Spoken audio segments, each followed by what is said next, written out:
سامعین محترم، اللہ تعالیٰ کا قرآن ارشاد فرماتا ہے، الا ان اولیاء اللہ لا خوف علیہم ولا هم یحزنون، کہ خبردار بے شک جو اولیاء اللہ ہیں، لا خوف علیہم ولا هم یحزنون، نہ تو انہیں کسی بات کا خوف ہے، ولا هم یحزنون، اور نہ ہی وہ غمگین ہوتے ہیں۔ پھر ارشاد فرمایا، الذین آمنوا وکانوا یتقون، کہ وہ ولی وہ ایمان والے ہیں، وکانوا یتقون، اور وہ متقی و پرہیزگار ہیں۔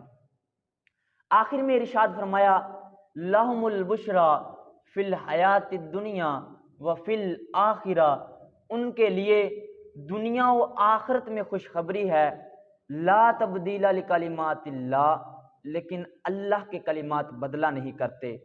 احباب ذیوکار، ذرا توجہ والی یہ بات ہے کہ ان آیات میں اللہ تعالیٰ نے سب سے پہلے تو اپنے پیاروں کی شانوں کو، عظمتوں کو، رفعتوں کو بیان کیا ہے، پھر ان کی پہچان بھی بتلائی ہے، اور آخر میں ان کا انجام بھی بتلایا ہے۔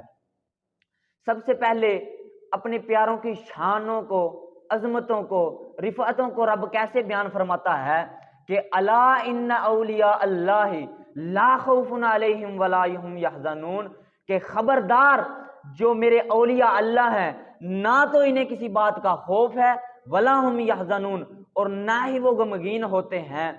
پھر اللہ تعالیٰ نے اپنے پیاروں کی پہچان بھی بتلائی کہ یہ نہ ہو کہ ہر کوئی اٹھ کر ولایت کا دعویٰ کرتا پھرے، تو ان میں سے جو اللہ والے ہیں، جو اصل اللہ کے پیارے ہیں، وہ کون ہیں؟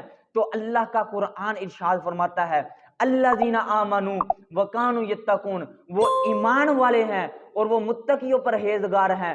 رب کا قرآن ارشاد فرما رہا ہے کہ وہ ولی وہ متقی ہوتے ہیں، ایمان والے ہوتے ہیں۔ جو مومن نہ ہو، جو متقی نہ ہو، وہ ولی نہیں ہو سکتا۔ جس پیر کی جس پیر کی نظر مرید کی جیب پر ہو، وہ پیر نہیں ہو سکتا۔ جو پیر کھائے پیے تو مرید کی جیب سے، لیکن نماز مدینے میں جا کر پڑھتا ہو، وہ پیر نہیں ہو سکتا۔ جس کی نظر ہمیشہ مرید کی طرف سے ہو کہ مجھے مرید کی طرف سے کچھ نہ کچھ ملتا رہے، لیکن میں خود مرید کو کچھ نہ دے سکوں، وہ پیر نہیں ہو سکتا۔ جو نمازیں نہ پڑھتا ہو، جس کی ہر ادا سنت مصطفیٰ نہ ہو، وہ پیر نہیں ہو سکتا۔ بلکہ پیر حقیقی ہے ہی وہ، ولی ہے ہی وہ، کہ جس کی ہر ادا سنت مصطفیٰ ہو، ہر ادا حضور کے فرمان کے تابع ہو، جس کو دیکھ کر رب یاد آتا ہو، جس کو دیکھ کر رب کا رسول یاد آتا ہو، وہ پیر نہیں ہو سکتا کہ جو سنت کا ہی پیکر نہ ہو۔ اللہ نے اسی لیے ارشاد فرمایا، الذین آمنوا وکانوا یتقون، کہ وہ ولی وہ ایمان والے ہیں، وکانوا یتقون، وہ متقی و پرہیزگار ہیں۔ پھر ارشاد فرمایا، لہم البشری فی الحیات الدنیا وفی الآخرہ، کہ ان کے لیے دنیا و آخرت میں خوشخبری ہے۔ اب ذرا توجہ کیجئے، تمام احباب اہل علم لوگ بیٹھے ہوئے ہیں۔ اللہ تعالیٰ نے ارشاد فرمایا، الا، حرف تنبیہ۔ آپ سب قرآن پڑھتے ہیں، جہاں پر اللہ نے نماز کا ذکر کیا، جہاں پر روزے کا ذکر کیا، زکوٰۃ کا ذکر کیا، حج کا ذکر کیا، حرف تنبیہ نہیں فرمایا۔ رب کا قرآن ارشاد فرماتا ہے، وَأَقِیمُوا الصَّلَاةَ وَآتُوا الزَّکَاةَ، حرف تنبیہ ذکر نہیں کیا۔ جب اللہ تعالیٰ نے روزے کا ذکر کیا تو ارشاد فرمایا، کُتِبَ عَلَیکُمُ الصِّیَامُ، لیکن حرف تنبیہ ذکر نہیں کیا۔ جب اللہ تعالیٰ نے حج کا ذکر کیا تو ارشاد فرمایا، وَلِلَّهِ عَلَى النَّاسِ حِجُّ الْبَیْتِ مَنِ اسْتَطَاعَ إِلَیْهِ سَبِیلًا، حرف تنبیہ نہیں ذکر فرمایا۔ لیکن جیسے ہی پیاروں کا ذکر آیا، فرمایا، الا ان اولیاء اللہ۔ بات کیا ہے؟ حرف تنبیہ ذکر کیوں کیا؟ بات یہ ہے کہ اللہ عالم الغیب ہے، وہ جانتا تھا، وہ جانتا ہے کہ کچھ نہ کچھ ایسے کم وقت لوگ ضرور پیدا ہوں گے جو نمازوں کا اقرار تو کریں گے، روزوں کا اقرار تو کریں گے، حج کا اقرار تو کریں گے، لیکن میرے پیاروں کی شانوں کا انکار کر دیں گے، ان کی کرامات کا انکار کر دیں گے، ان کے کمالات کا انکار کر دیں گے۔ ایک مثال سے سمجھیے، اب اگر ہم بجلی گھر میں جائیں یا بازار میں جب یہ ٹرانسفارم لگے ہوتے ہیں تو ان کے قریب خطرہ کا بورڈ لگا ہوتا ہے کہ ڈینجر پلیس، خطرہ، مختلف طرح کے۔ اب وہ لگانے کا مقصد کیا ہے؟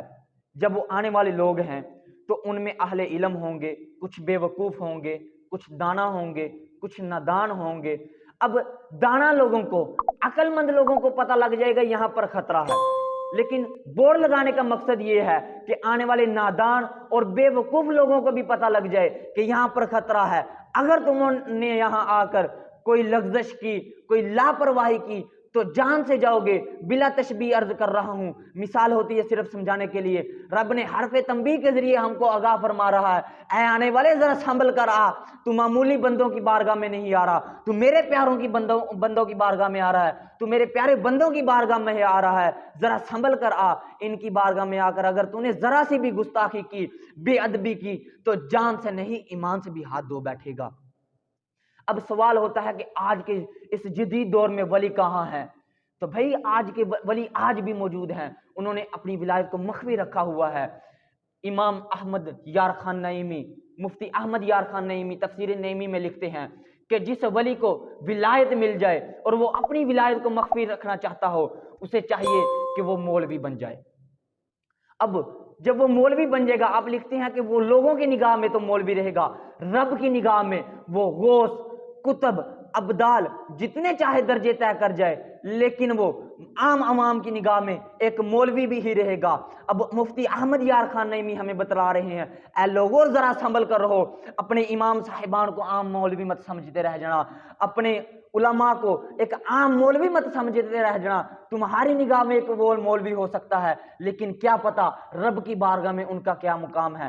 بے شمار ہمارے پاس مثالیں ہیں۔ مفتی احمد یار خان نعیمی صاحب ہمیں بتلا رہے ہیں، اے لوگو ذرا سنبھل کر، یہ تم محدث اعظم کو ایک عام مولوی مت سمجھتے رہ جانا، وہ تمہاری نگاہ میں ایک محدث اعظم عام مولوی ہو سکتا ہے، لیکن کیا پتا کہ رب کے ہاں اس کا کیا درجہ ہے۔ اے لوگو ذرا سنبھل کر، مفتی امین کو تم ایک عام مفتی مت سمجھتے رہ جانا، عام مولوی مت سمجھتے رہ جانا، ایک فقیہ اثر مت سمجھتے رہ جانا، وہ تمہاری نگاہ میں ایک مولوی ہو سکتا ہے، لیکن کیا پتا کہ رب کی بارگاہ میں اس کا کیا مقام ہے۔ اے لوگو ذرا سنبھل کر، مفتی احمد یار خان نعیمی بتلا رہے ہیں، اے لوگو ذرا سنبھل کر، شہنشاہ بریلی کو، شہنشاہ ہند امام احمد رضا خان بریلوی کو صرف مولوی احمد رضا خان بریلوی مت سمجھتے رہ جانا، وہ عشق کا پروانہ، عشق و محبت کی شمع جلانے والا تمہاری نگاہ میں مولوی ہو سکتا ہے، کیا معلوم کہ خدا کی بارگاہ میں اس کا کیا مقام ہے، خدا کے حبیب کی بارگاہ میں اس کا کیا مقام ہے۔ اے لوگو سب سے بڑی مثال جو ہمارے پاس یہ موجود ہے کہ مفتی احمد یار خان نعیمی بتلا رہے ہیں، اے لوگو تمہارے دور کا ایک مجدد ویل چیئر پر بیٹھا ہوا بابا، اس کو ویل چیئر پر بیٹھا ہوا بابا مت سمجھتے رہ جانا، اس کو مجبور اور بے حس انسان مت سمجھتے رہ جانا کہ وہ 10 فٹ کی دوری سے اپنے پاس سے کوئی چیز نہیں اٹھا سکتا۔ تمہاری نگاہ میں وہ مجبور انسان ہو سکتا ہے، تمہاری نگاہ میں وہ بے بس انسان ہو سکتا ہے، تمہاری نگاہ میں صرف وہ مولوی خادم حسین رضوی ہو سکتا ہے، لیکن کیا پتا کہ رب کی بارگاہ میں اس کا کیا مقام ہے۔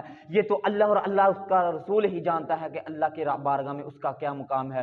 دعا ہے کہ اللہ تعالی ہمیں اپنے پیاروں کی شانوں کو سمجھنے کی توفیق عطا فرمائے، اور با تقاضۂ بشریت جو غلطی کوتاہی ہوگی اپنی رحمت کے صدقے معاف فرمائے۔ وما علینا الا البلاغ المبین۔